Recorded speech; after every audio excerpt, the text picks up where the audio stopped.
course. I mean, that's a spectacular move. Oh, no way. I remember this. Oh, man, that was the coldest move I ever seen up to date right there. Sometimes I dream that he is me. That's when you start singing stuff like that. Look at the expression on Phil Jackson's face. He's like, yep. That was all just for fun. It was showtime in Magic's face. Michael Jordan just decided, I'm not doing this easy. Like, why do the easy way when I can do the spectacular way? People always, and then the switch to the other hand. I think the slow motion made this play so next level. But just for me, some reason, I thought MJ had 100 plays that were this athletic or this beautiful. I don't even think anyone was gonna block him. I think at that point, he was just like, I'm gonna show y'all something you've actually never seen before.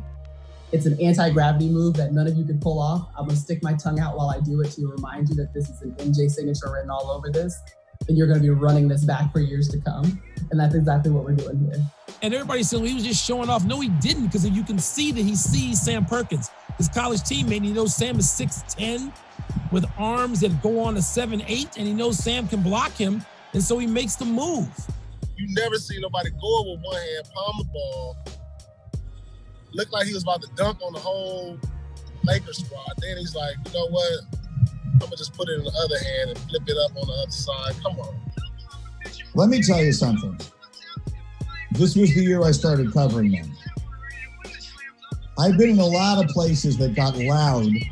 I've never heard a building make a sound like this building made when that play happened. I remember something personal.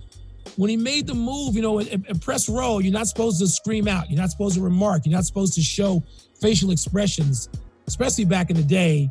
And we're at Old Chicago Stadium. We're on the floor. I'm sitting next to my dear, dear, dear friend and colleague of many years, David Aldridge. We're both writing for the Washington Post. And I turned and rather than scream, I bit David's arm. I bit his arm. Those were padded suits in the 90s. I bit him. I just bit his shoulder right up here. And Aldridge didn't scream out. He just looked at me and said, "You bit me." I said, "I'm sorry. I didn't want to scream." And he just goes, "You bit me." And then later, he takes the jacket off, and I bit him right through the jacket and the shirt. There was marks on the skin. Very embarrassing. Funny now, very embarrassing. That's what a spectacular move does. It was his 13th consecutive made field goal at that point. Like I said, he just did that for fun. He didn't need to do all of this extra stuff. He went on a run and then gonna do this move to end his run. Come on, Mike. Can't nobody duplicate that one. Can't nobody duplicate that one. See, that's one of those moves that people started to really understand that Michael Jordan could fly. If you're going to put Michael Jordan in a time capsule, this wasn't his best game, it wasn't his best series, it wasn't his best finals. It was his first championship, but it wasn't his best championship. But that's the signature moment. That's the signature moment because who the hell else could have done that?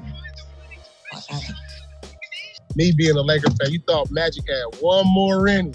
But then Mike was just too much. He was not going to let that go. And it was just like after game one, it was like, it's all his. He was snatching the crown away from, Magic and Bird. As we knew the next year with the Dream Team, he came in and he says, basically, I'm the captain now.